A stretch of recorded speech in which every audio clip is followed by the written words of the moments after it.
Hello，大家好啊！我係小康啊，今次要同大家介紹條 very good 嘅行程，一世人都要去一次嘅金青大環線，由我哋香港直航8日時間一次玩齊啊！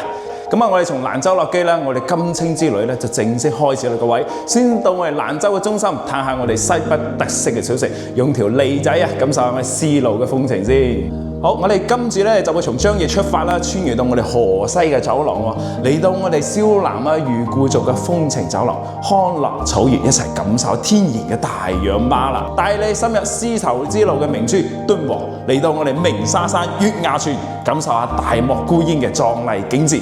第4日啊，我就帶大家朝聖下我哋世界嘅文化遺產莫高窟，親眼睇睇4大石窟之首嘅佛教藝術啊！之後啦，我哋直奔啊去大柴旦嘅翡翠湖，湖水咧就好似2粒寶石咁，簡直係人間天堂嘅靚景啊！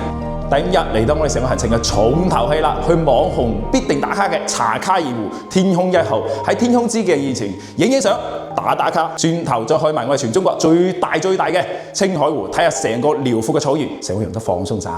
帶你睇埋啦，我哋貴德亞什貢地質公園，體驗七彩丹霞，親眼見證啦我哋大自然極致嘅色彩美學。成個行程咧，我哋另外旅行社全包門票啊，陸地頭等艙2+1座豪華巴士，準備好8日嘅時間，成個行程唔使急唔使趕，重點係唔使自己 plan 到頭都大晒啊嘛，各位。跟實領華旅行社金青大環線，等你親身解鎖，出發啦 ，Go！